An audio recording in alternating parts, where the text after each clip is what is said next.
and welcome to Revolutions. Supplemental: The Armies.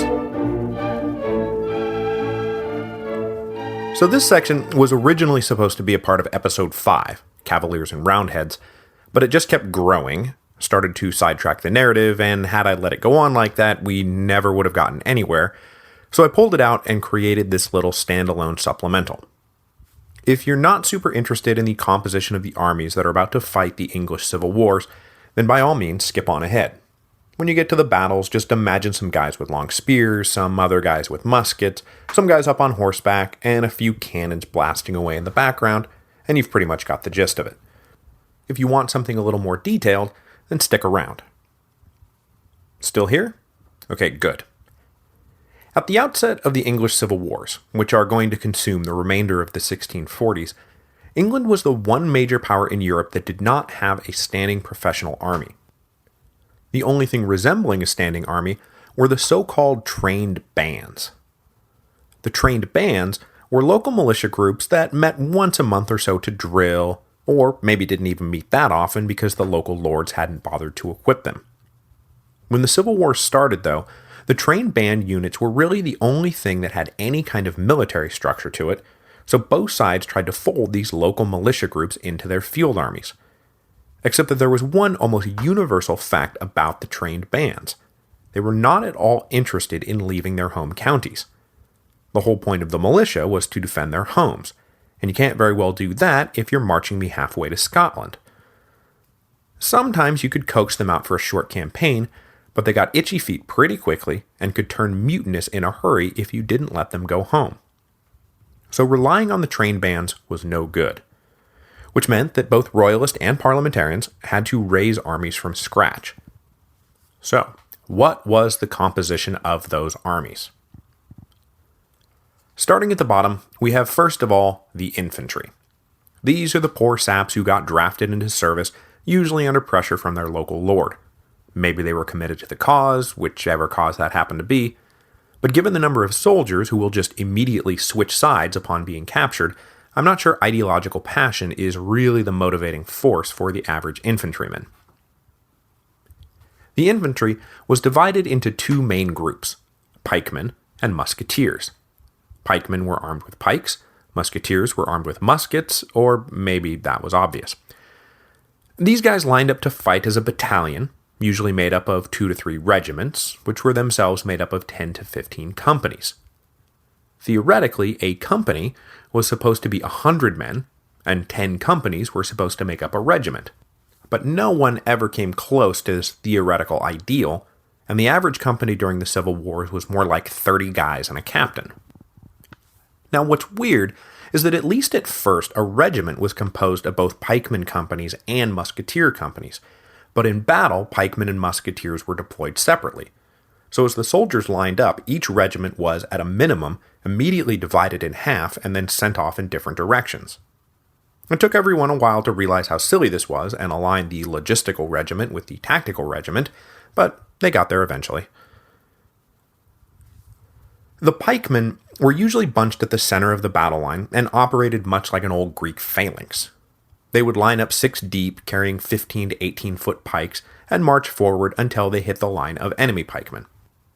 They were all supposed to be outfitted with a metal breastplate, but they were usually issued only a leather buff coat, which you would think would make all of this a very messy and very stabby business, but in reality being run through with a pike was actually a pretty rare thing.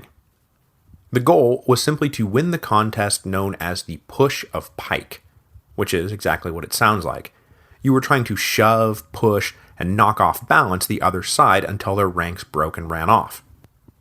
Sometimes the push of pike was a hell of a contest, but often one side or the other just wasn't that into it, and after a perfunctory showing would break and run. Then there were my favorite times when neither side was into it, and they would just kind of stand there and wave their pikes around to make it look like they were fighting, occasionally looking over their shoulders and hoping the generals way in the back were buying it. The musketeers, meanwhile, would be deployed on the flanks, and their job was to blast the other side until they ran out of ammunition, and then charge in with swords, or, more often than not, simply the butt end of their muskets. The musketeers were usually outfitted with a matchlock rifle, which had the benefit of being both cheap and reliable. The downside of the matchlock was that the priming charge had to be lit by a slow-burning match that every musketeer had to keep on hand and permanently lit. Not only did it take a little practice to get the timing right, but God help you if anything ever got wet. As the war went on, flintlock muskets started showing up, which didn't need the slow-burning match, but they were more expensive and less reliable, so usually only went to sentries or scouts who needed to be ready to shoot at a moment's notice and couldn't just wander around with lit matches all the time. In battle, the musketeers were lined up 6 deep, like the pikemen, and each soldier could fire and reload about once every minute or so. So they would just cycle through the ranks. You'd fire, go to the back, load your gun while slowly shuffling forward, and then firing again. This is where timing the light gets a little tricky. So what this means is that battle is not bang, wait for a minute, bang. It's bang, wait 10 seconds, bang, wait 10 seconds, bang. Sometimes, and this really becomes a royalist trademark because they were always having ammunition issues, you'd get 3 ranks to bunch together and fire all at once in a mass volley, and then charge in and fight it out with the sword, or the butt end of a musket. Moving up from the infantry, we then have the cavalry. Theoretically, there were 2 types of cavalry, heavy cavalry and light cavalry.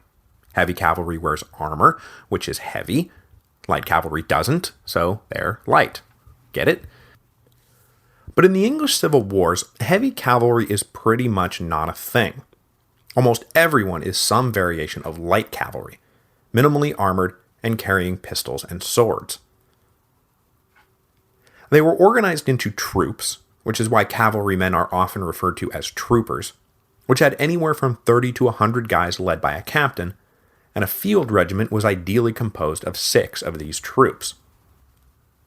Now, without any heavy cavalry around, battle tactics became confused, and this confusion is at the heart of why the Royalist cavalry is going to keep kicking the crap out of the parliamentary cavalry at the beginning of the war. The traditional division of labor was for the heavy cavalry to lock knees and ride full speed into the enemy, trying to mow them over, and the light cavalry, armed with guns, covering the flanks of this steamroller.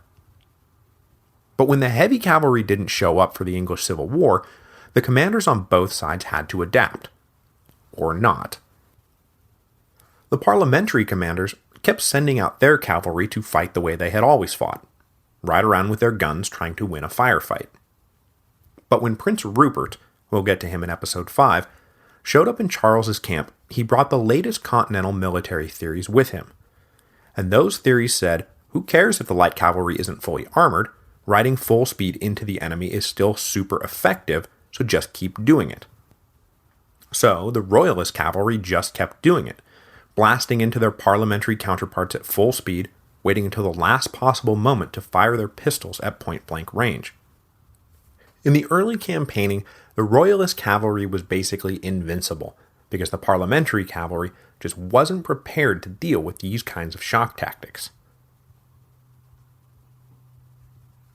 In between the infantry and the cavalry, with a foot in each camp, were the dragoons. Dragoons were basically mounted infantry. They lined up for battle mounted on horses, but their job was to ride off to some trouble spot or golden opportunity, dismount, and then provide some timely additional firepower. In the early going, the dragoons were grouped together, but as the war progressed, they started being split up and deployed with cavalry units to provide ground cover for their permanently mounted comrades. Then, as the war kept going, the dragoons pretty much stopped dismounting altogether, mostly because, as Stuart Reed points out in All the King's Armies, once you got on horseback, you really didn't want to get off again. Because you know who dies in battle? Infantrymen. You know who rides off and lives? Cavalrymen. So I would just as soon stay on my horse, thank you very much. Finally, we come to the artillery. Artillery is not going to play a huge role in our story, because it was rarely decisive out in the field. and since I am not going to get sidetracked by the many and prolonged sieges of the war, where artillery did play a major role, there is no need to dwell on it too much. But just so you know, there were 3 types. Siege artillery, firing huge shot. The Cannon Royal fired a 63-pound ball. These were used to batter medieval castle walls, sometimes over the course of years. The various mobile armies, meanwhile, carried the other 2 types, heavy field artillery and light field artillery. The heavy stuff, fired shot up to 20 pounds, would be positioned prior to the battle and used to bombard the enemy before fighting commenced. The light artillery usually fired 4 to 6 pound shot and could be moved around during the battle. The one major role artillery does play is how damn heavy it all was and how crappy all the roads were. Moving the pieces around took a lot of men and a lot of horses and a lot of carts, and it was slow going, a total drag on the rest of the army that limited everyone's mobility for not much value once the fighting got started. One field report noted that moving one 12-pound gun with 50 rounds and one brass mortar with 24 rounds required 67 horses and a whole host of gunners, fireworkers, conductors, and workmen to keep everything running, to say nothing of the sentries who had to guard it all. So in the end, artillery was way more trouble than it was worth, but no one wanted to give it up because look how big those guns are. So hopefully, you now have a better idea of what everyone is doing once these battles get going. Pikemen will be jabbing away at each other trying to convince the generals that they're actually fighting. Musketeers will be lined up blasting away at each other until they run out of ammo, whereupon they will start hitting each other over the head with their guns. The Royalist cavalry will be charging into the parliamentary cavalry, and then the parliamentary cavalry will be riding off in disarray. And the dragoons will be trying to convince their officers to let us stay on our horses, please. The artillery is stuck in a bog somewhere. If you want even more detail, I recommend The Civil Wars of England by John Kenyon and All the King's Armies by Stuart Reed, both of which focus exclusively on the military aspects of the war. Okay, so with that out of the way, let's get back to our regularly scheduled program.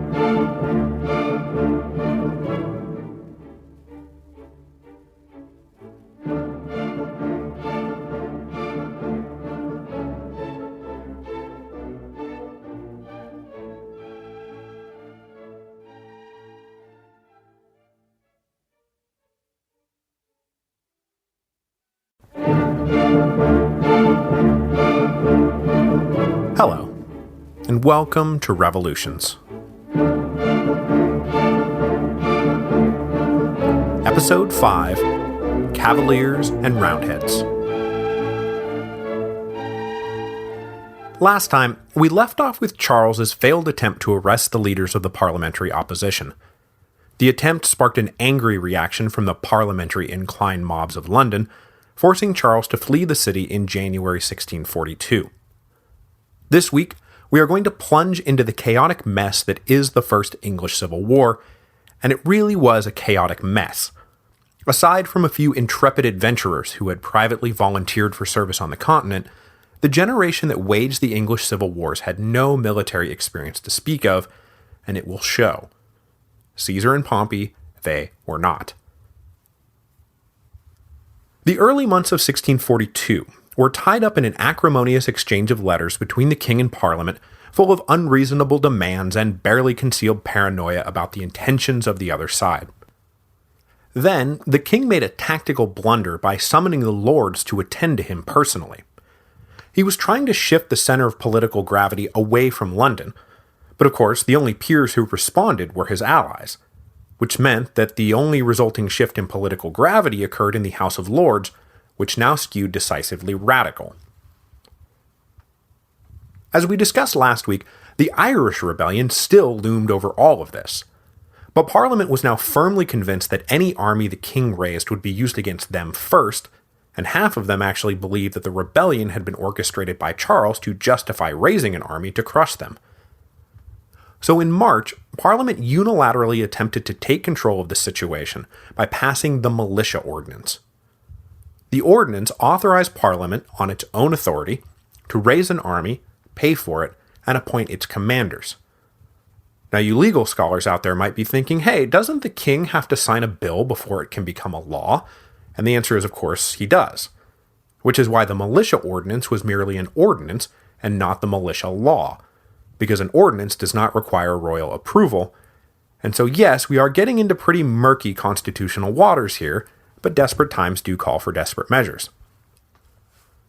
By mid-March, the king had moved up north to York, where he planned to regroup and launch his triumphant return to London. And though he didn't move on it right away, the key to this triumphant return would be controlling the arsenal in the northern port city of Hull.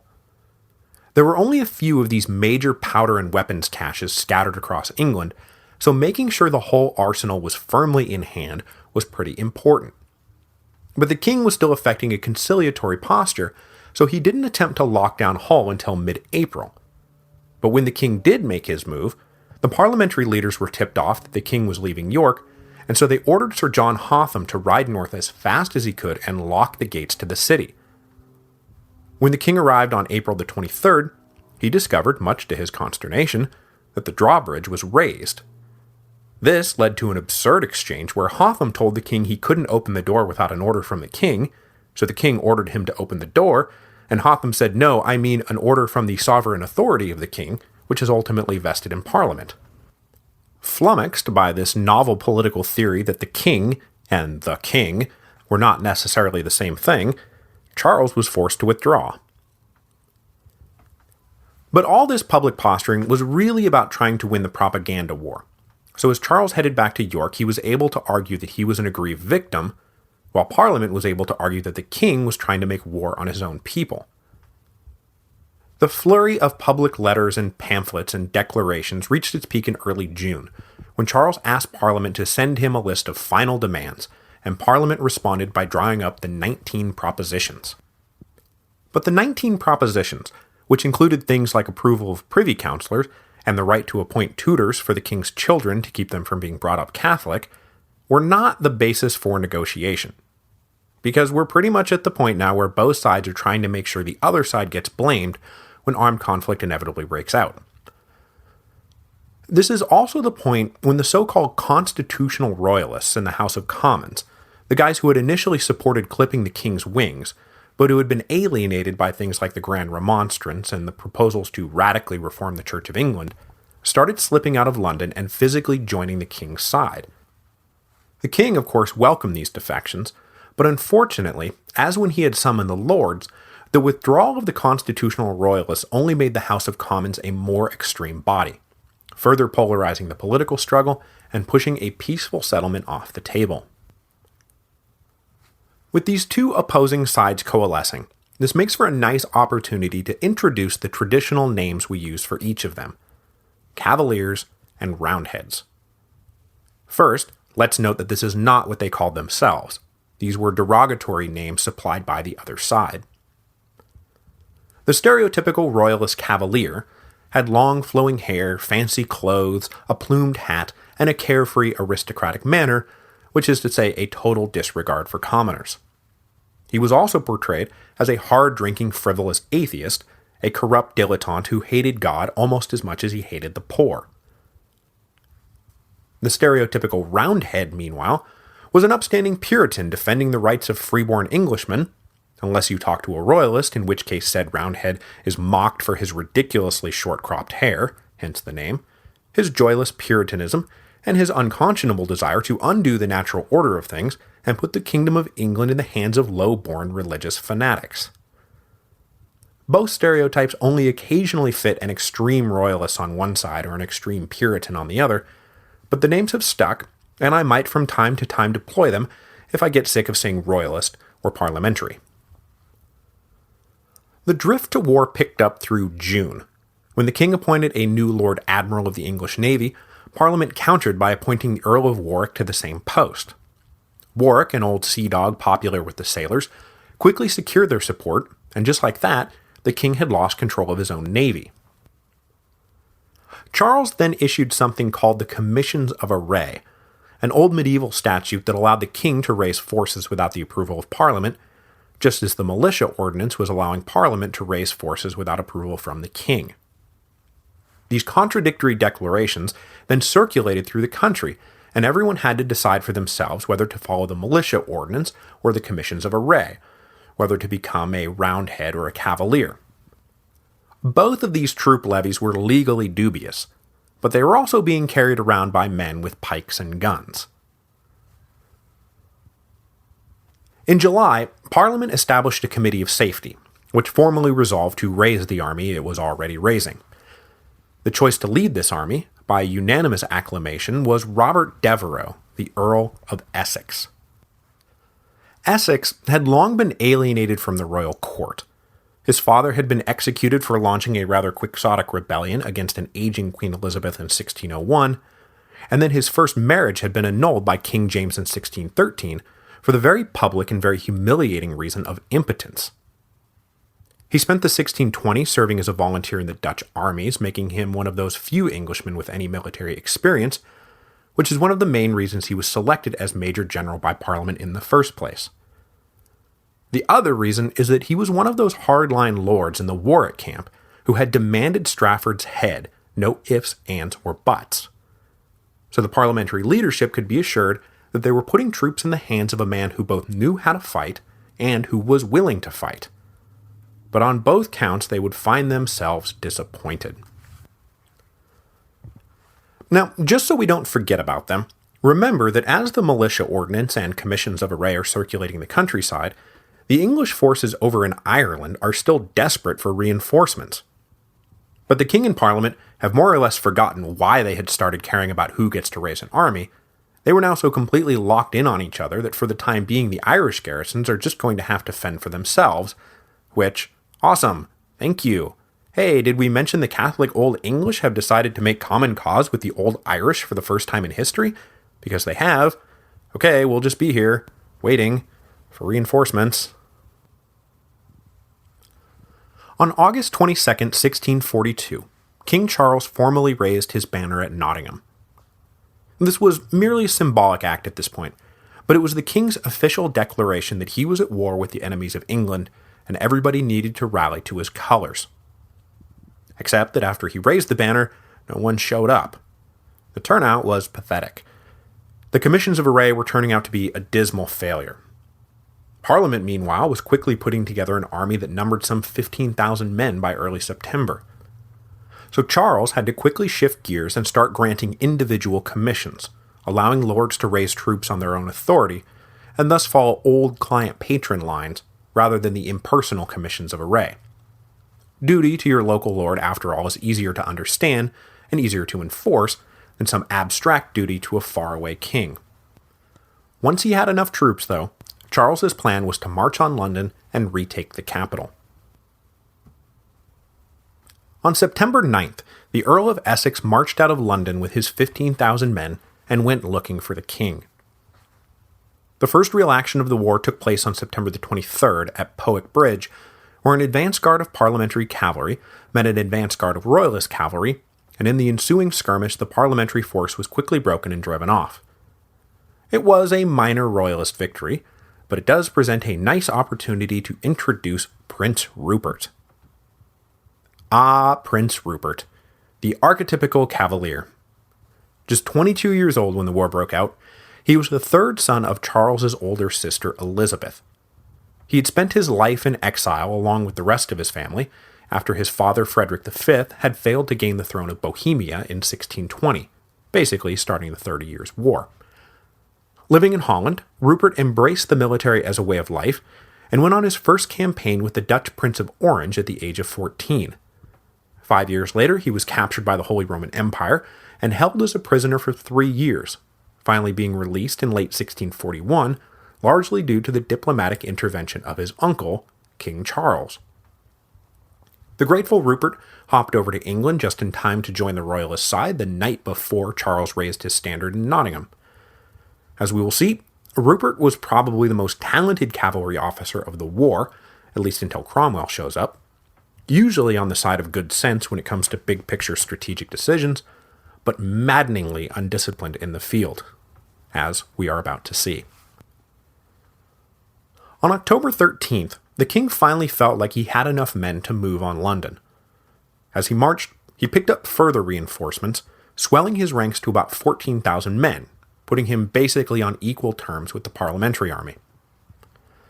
As Charles moved southeast, Essex headed northwest to intercept him, but displaying the downright unprofessional soldiering that was the hallmark of the early fighting, neither side sent out advanced scouts, so neither side knew where the other side was until they were right on top of each other.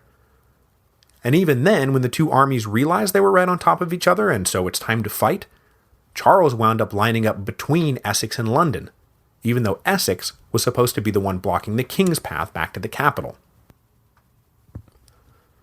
Everyone's big assumption heading into the Battle of Edgehill is that this was going to be it. The two sides would have one big decisive battle and let the chips fall where they may. And it almost worked out that way, except that Prince Rupert never came back. For a brief moment, it did look like Edgehill was going to be decisive. As the two ranks of pikemen in the middle advanced on each other, Prince Rupert's cavalry barreled forward and broke the Parliamentary horse. But as their beaten enemy fled in disarray, Rupert and his men, flush with the glory of the whole thing, chased after them, and kept chasing after them, and never came back. Meanwhile, back at Edgehill, the Parliamentary infantry was steadily pushing the Royalist infantry, until evening forced both sides to call off the fight. Had Rupert simply wheeled around and come charging into the rear of the Parliamentary line, we probably wouldn't be talking about the First English Civil War right now. We'd be talking about the Battle of Edgehill, and how it marked the end of an obscure parliamentary revolt in the 1640s. After the fighting, both sides were pretty well battered. The Parliamentary army, even after being bolstered by a force led by John Hampden, was only half of what it had been the day before. And the king was no better off. Rupert offered to make a run for London with his triumphant cavalry, who had finally come back when the sun went down, but the king chose the more cautious strategy of keeping what remained of his army together, which meant that the march to London was painfully slow, which of course meant that Parliament had time to organize a defense.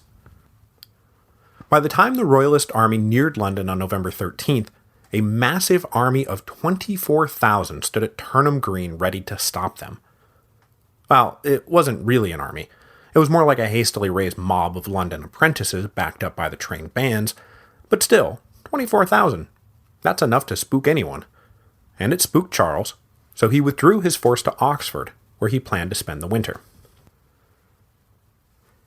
If you're thinking that the break in fighting brought on by winter would be a perfect time to negotiate a peace before things get any worse, you're both right and wrong.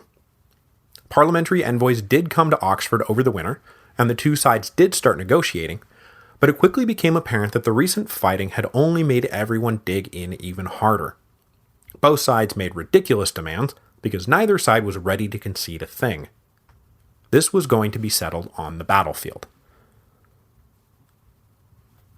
Come the spring of 1643, the war really got going in earnest. So from here on out, we're not going to be talking about two armies dancing around each other. We're going to be talking about fighting in three separate but interconnected theaters. The Northern Theatre was defined by a rivalry between the Royalist Earl of Newcastle and the Parliamentary Lord Fairfax, and of course his son, Sir Thomas Fairfax. Sir Thomas Fairfax, you're going to want to write that down. In the middle, we'll have the on-again, off-again maneuvering between Charles and Essex, and in the quote-unquote West, we have a host of commanders duking it out, but at least for now, the really interesting campaign pits the Royalist Sir Ralph Hopton against his old friend and comrade in arms, Sir William Waller. There is no way I am going to cover every skirmish, battle, and siege of the First Civil War, but we are going to hit the big stuff. I posted a map of all this to help keep things straight, so here we go. We'll start up in the north, where the Earl of Newcastle had been commissioned to lead the Royalist forces. Newcastle was a rich and influential northern magnate who had actively supported Charles during the Bishops' Wars with men and money, and been rewarded with a seat on the Privy Council in 1639.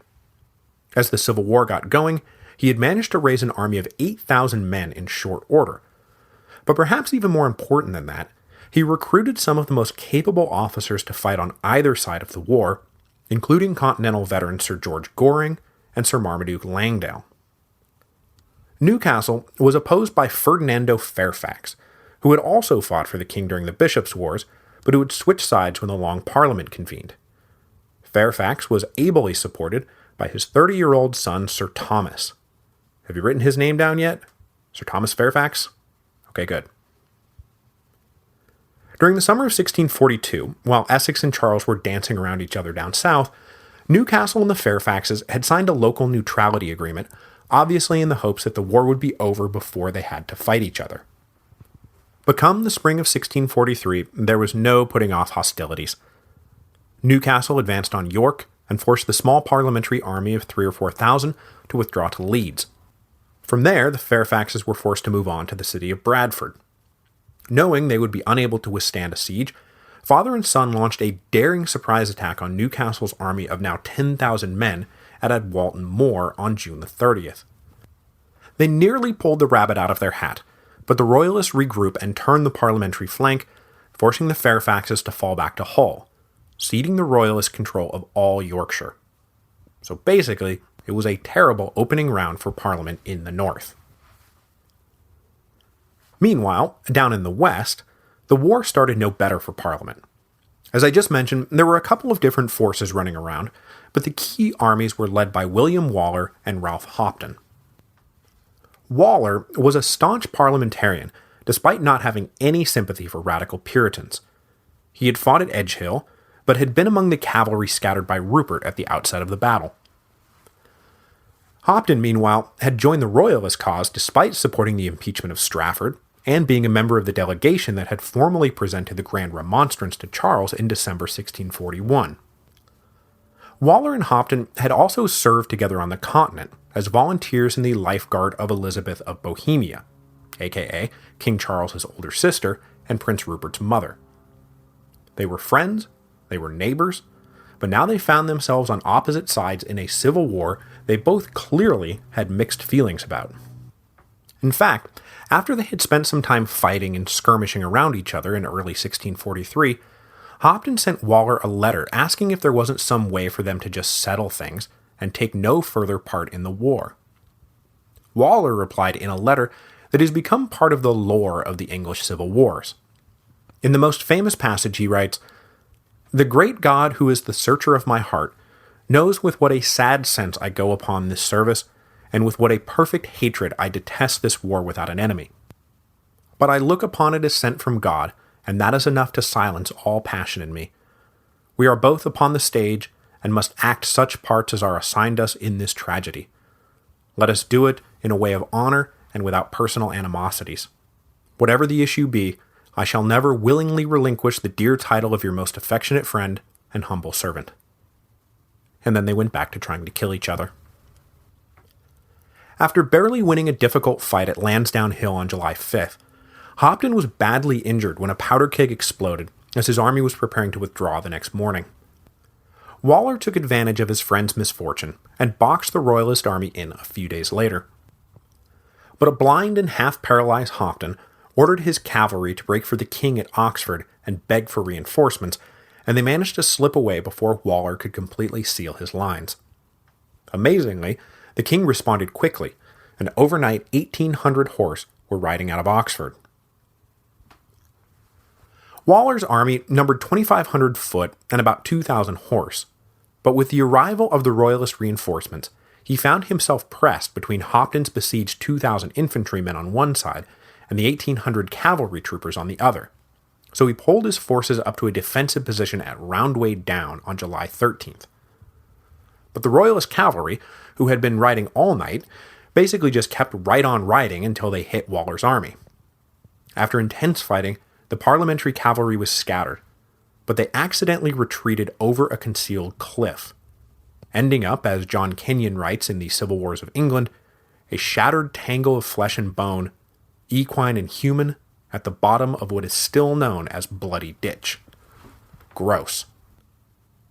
Meanwhile, Hopton's Royalist infantry, who had been slow to mobilize because they had not expected help to come so quickly, finally got moving, and Waller's infantry was helpless now before the oncoming pincer.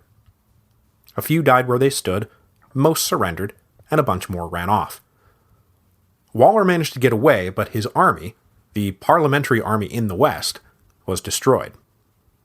So by midsummer 1643, Royalists controlled the north and the west, and then, just to compound things, Prince Rupert rode off and seized the supposedly impregnable city of Bristol on July 26th, after convincing the parliamentary garrison commander to surrender without a fight. So as the autumn of 1643 approached, Parliament was in it in a bad way. But all was not lost. Parliament still had money to draw on from the London merchants, and fertile recruiting grounds in the eastern counties, where Royalists dared not tread. Indeed, when Waller made it back to London in early August, he was greeted as a hero despite the thrashing at Roundway Down, and Parliament immediately voted to raise him an army of 11,000 that he could use to defend London. A few days later, they voted to grant our old friend Lord Mandeville, who had become the second Earl of Manchester when his father died the previous November, a commission to raise 20,000 men to form a new Eastern Association army. With everything going so well for the Royalists, though, Charles decided to once again shoot himself in the foot when he made the inexplicable decision to besiege Gloucester in late July. Had Charles consolidated his forces in the middle and west, it is likely he could have ended the war before Parliament could regroup, but instead he bogged himself down pointlessly besieging a strategically unnecessary city. Before the king came to his senses, Essex took off with an army that once again numbered about 15,000 to lift the siege. They ran Charles out of Gloucester on September 4, but then, like the year before, the two armies just sort of wandered around until they bumped into each other at Newbury 2 weeks later. Once again, the king wound up standing between Essex and London. As with Edgehill, everyone hoped that the First Battle of Newbury would be decisive enough to end the war. That we call it the First Battle of Newbury should tell you everything you need to know about that. On the morning of September 20th, the two sides lined up on a north-south axis. The north end was bounded by a river, the south end by a flat area called the Wash Common, and the middle was a mess of hedgerows and rough terrain surrounded by a high point called Round Hill, which the Royalists, despite having arrived first, just didn't occupy for some reason, allowing the parliamentary forces to waltz in and take it. When the battle started, the north degenerated into a bloody stalemate. The middle turned into a vicious fight over Round Hill when the Royalists suddenly realized, oh yeah, we need that. And the south saw a fierce back and forth between Prince Rupert's horse and a this time not totally overmatched parliamentary cavalry. The south end of the fight then turned into a wicked artillery duel that saw the London-trained bands, who were supposed to be the weak link of Essex's army, for some reason decide to hold their ground in the face of alternating artillery bombardments and cavalry attacks. When night fell, Newbury turned out to have been just as bloody and just as indecisive as Edgehill had been. Both sides were preparing to get back to it the next day, but Charles decided to withdraw after taking stock of his gunpowder stores and realizing he didn't have any more. With the Civil War approaching its second winter, the parliamentary cause was reeling, but the moderately positive end to the First Battle of Newbury gave them a shred of hope that they could still pull this thing off. But they would not be able to do it without help. Next week, it will be time to call the Scots back onto the field of play. It will also be time to officially meet a man who has been skulking around on the sidelines since the Parliament of 1628, but who has until now been neither important enough nor influential enough to merit a second glance. A man who is about to command the attention not just of his fellow Englishmen, but of the entire world. Oliver Cromwell.